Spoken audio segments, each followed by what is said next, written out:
So what's good, TMG fam? It's your boy L and I'm back with another reaction. How y'all feel? Welcome back to the channel. Salute. Now, at this point, they might as well go ahead and write a tell-all book at this point. You know what I mean? Because who are they fooling? Who are they fooling? Do we suspect that NASA and our government know something about UFOs and all of that type of stuff like that? Yeah. At this point, yes. So the title of this video is the top 10 scary things told by NASA employees. Now, somebody had to make them mad because I'm pretty sure they made them sign all kinds of NDAs and stuff like that. So hopefully the contract was broken and they about to let us inside on what's going on and what they truly know. So we're going to check this video out, man. So if you're new, you know what to do. Hit that subscribe button and join the fam, and let's see what they know. As I've said before, space is scary.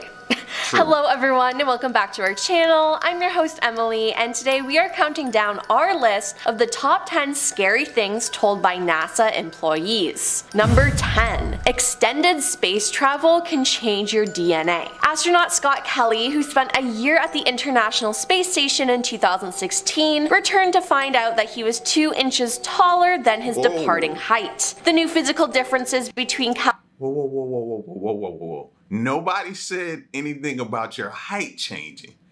I heard about your health could possibly change. That's what made me be like, hell no, this whole moving to another planet. How do you know if you're gonna even make it there? But your height? Because they only telling you he was 2 inches taller. But what's the opposite of that? You could become shorter. I don't want to get, no, I like my height. Nah, we're not doing that. How?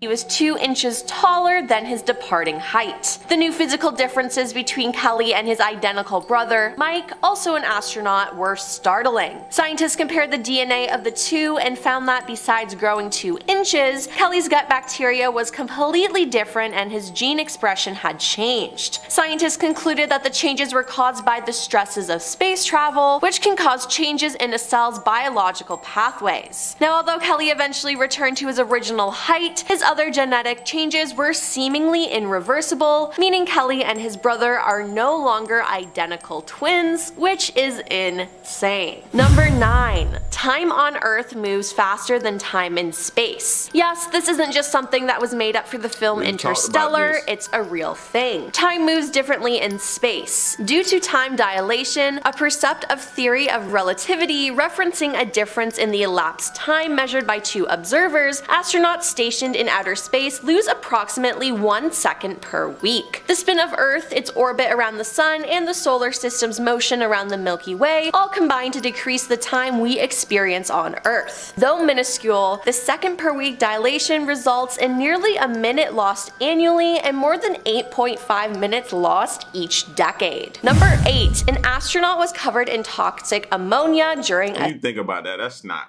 really too bad. You know what I mean? A minute per year.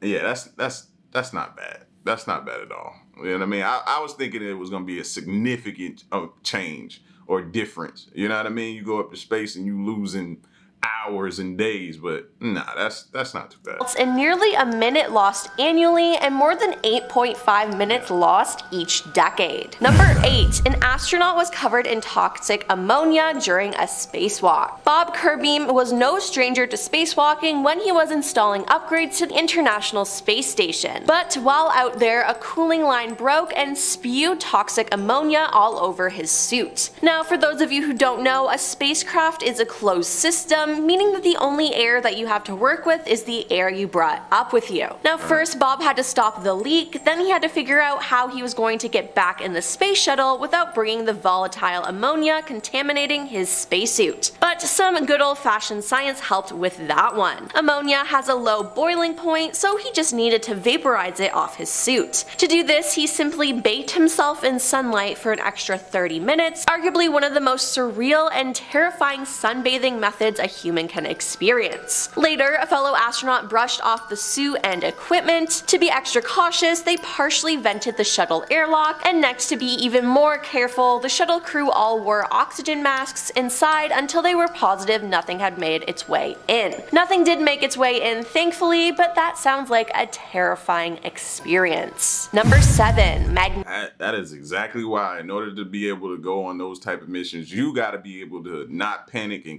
and keep your composure. If you can't keep your composure when something like that happens, because I've heard these stories before and this stuff happens. Something always seems to go wrong, but you got to be able to be level-headed and think, man. A lot of people panic in those situations and you wouldn't make it. But that sounds like a terrifying experience. Number 7. Magnetic explosions. Every day, the space around Earth booms with giant explosions. Yup, explosions. When the solar wind, the stream of charged particles from the sun, pushes against the magnetic environment that surrounds and protects Earth, it tangles the sun and Earth's magnetic fields. Eventually, the magnetic field lines snap and realign, shooting away nearby charged particles. This explosive event is known as a magnetic reconnection. While we can't see magnetic reconnection with our bare eyes, we can see its effects. Occasionally, some of the perturbed particles pour into Earth's upper atmosphere where they spark the auras. Magnetic reconnection happens all across the universe wherever there are twisting magnetic fields. NASA missions like the magnetospheric multiscale mission measure reconnection events around Earth, which helps scientists understand reconnection where it's harder to study, like in flares on the sun, in areas surrounding black holes, and around other stars. I just don't like the idea of things constantly exploding around us and we can't do anything about it. Can't lie, I agree with her.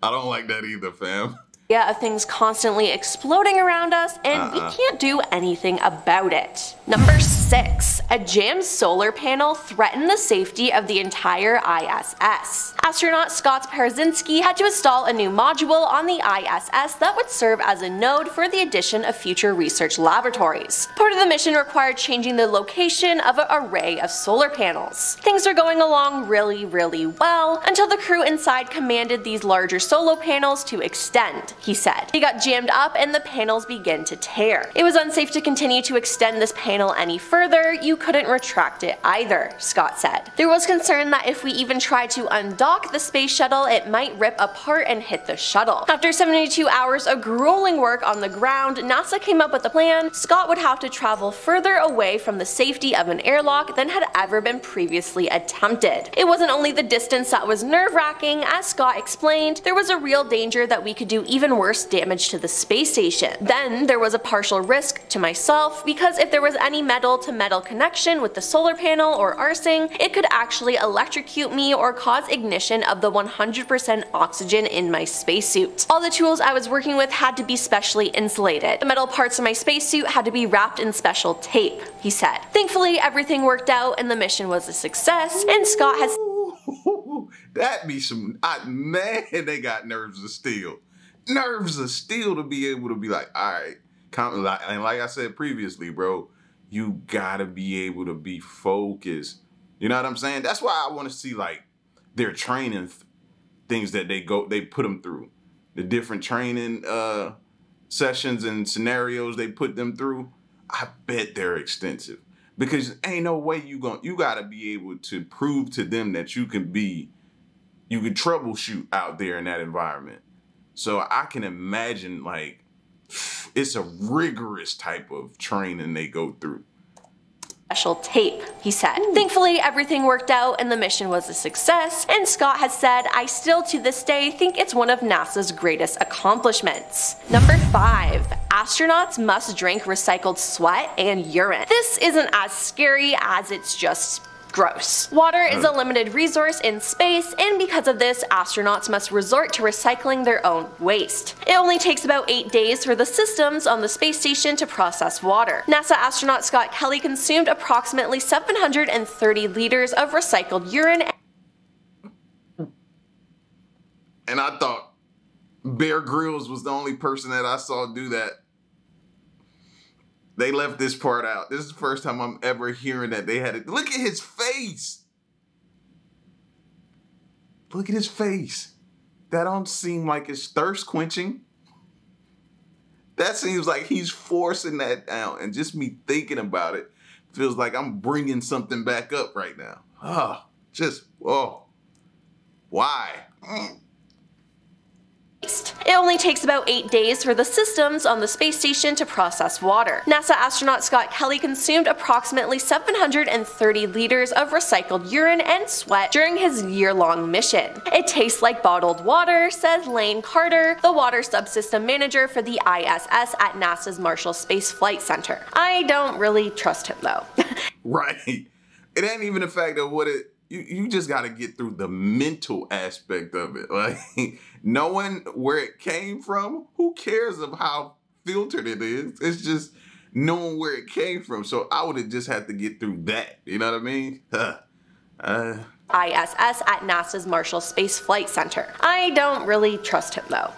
He continued, as long as you can psychologically get past the point that it's recycled urine and condensate that comes out of the air. Now, condensate is the collected breath and sweat of the crew, shower runoff, and urine from animals on board the station. 93% of all water on board is reclaimed, according to a video posted by Canadian astronaut Chris Hadfield while he was on the space station in 2013. We can recycle about 6,000 extra liters of water for the station every year, he said. I mean, you gotta do what you gotta do, but I don't think I could do that. Number 4. There are floating animal corpses in space. Okay, well this sounds strange right away, but this makes sense considering the first test subjects to make it to space were animals. Before space programs started sending people up into orbit, scientists couldn't agree on what it would be like for a living organism to leave Earth's atmosphere. What would be the effects of weightlessness on a mammal? How would the body handle radiation from the sun? So instead of sending people up in such a risky situation, the United States and Russia sent monkeys, chimps, dogs, and other animals into space in order to analyze such effects. And when a seemingly good thing turned into a failure, these animal corpses were launched into space, where they reportedly float to this day and can be seen by astronauts making trips to space. While this is sad, this scene can seem a bit creepy too. Just imagine animal corpses floating around against the backdrop of a black and infinite space, and you have to just go on doing what you came to do. I also feel like this would make me feel sad if I was an astronaut and was missing my pet and saw that. Number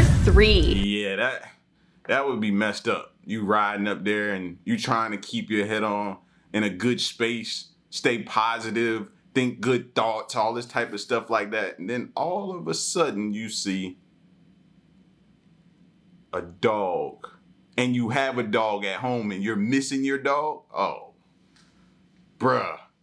Yeah, that would be rough on anybody at that point. I feel sad if I was an astronaut and was missing my pet and saw that. Number 3. Space music. Sound needs a medium to travel, and thus it cannot be heard in the vacuum of space. Yet, astronauts have returned to Earth with fascinating tales of hearing odd noises while in space, which is terrifying. During the Apollo 10 mission, which was a test run for sending the first men to the moon, astronauts were carrying various equipment with them which was being tested to withstand space as they were deemed essential for the moon landing. While circling the moon, the astronauts on the vessel heard a certain whistling sort of music. The music lasted for almost an hour and creeped the living daylights out of the astronauts. One of them described the sound as a sort of otherworldly music. On returning to Earth, the astronauts struggled for a while on whether or not to tell NASA and the rest of the world about what they experienced. Later, astronaut Michael Collins, who was also part of the Apollo 11 mission with Aldrin and Armstrong, revealed hearing similar music while on the moon's surface. An engineer from US Space Agency said the noises likely came from interference caused by radios within the lunar and the command modules. However, Al Worden, an astronaut on Apollo 15, disputed the explanation. Number 2. Space snake. Retired NASA astronaut Dr. Story Musgrave has accomplished a lot in his career as a spaceman. Only the second astronaut to fly on 6 space flights, Dr. Musgrave is also the most formally educated astronaut with 6 academic degrees. He is also the only astronaut to fly aboard all 5 space shuttles. With all this, he seems to be a really credible source, and he has claimed that he saw an 8-foot-long white snake floating through space. Now, it's not hard to imagine that this could have been a hose detached from the spacecraft, but Dr. Musgrave remains adamant. He claims that he observed the 6 to 8 foot long eel or serpent-like creature on not 1 but 2 of his space flights.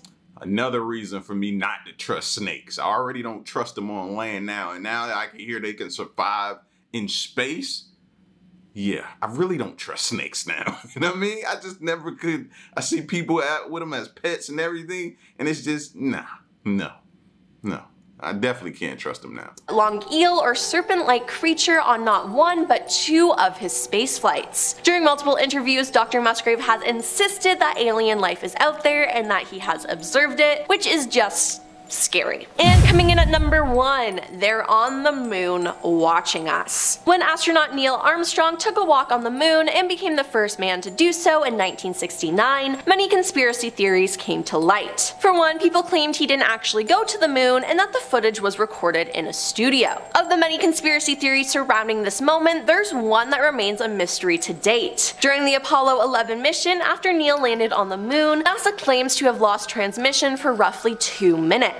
And in a reportedly secret message to NASA, Neil said, "These babies were huge, sir. Enormous. Oh my god, you wouldn't believe it. I'm telling you, there are other spacecrafts out here lined up on the far side of the crater's edge. They're on the moon, watching us." Now that sounds absolutely terrifying, and whether this is true or not, the fact that NASA lost transmission with Neil for 2 minutes is scary within itself. Being out in space on a different planet and being completely alone is terrifying. Well, and we need to stop thinking about it as is it true or not? Let's just say it's a possibility. He said it, so it's a possibility. It's a factor. So now we have to factor all this in, that there is a possibility that there are life forms out. We just got to start thinking about it differently. In space on a different planet and being completely alone is terrifying. Well, that's all for our list of the top 10 scary things told by NASA employees. These points make me even more scared of space and make me very uncomfortable. Which one on our list scares you the most? Let us know in the comments down below. When you think about some of the things that's possible, man, it just makes you nervous. Makes me nervous. You know what I mean? The possibility of other life forms. A snake floating around. You got dead animals floating around in space. Going up there, you may have to drink recycled urine and pee from animals and stuff like that. Like, look at all of the challenges you're met with. You go outside the spaceship, something get on your suit. Now you got to figure out a way to get it off before you get back inside and contaminate your air. Like, it's a lot. It's a lot, man. You know what I mean? Just so we get the data and the information we need about these planets to make our theories or prove our theories about what happened in the past, or creating a backup place for us to go to should something happen with our planet. You know what I mean? But then if we're up there, we got to worry about time and how things move. It's moving slower up there, so we're aging slower than we are down here. So it's a lot of different factors, bro, that we compound and have to think about when dealing with space, man. But at the same time, it continues to be incredibly intriguing. So listen, y'all get at me in the comment section, man, and let me know what you thought of this video. The top 10 scary things told by NASA employees. It's your boy L, man. Y'all stick around and stay tuned. Till next one, I'm gone. Peace.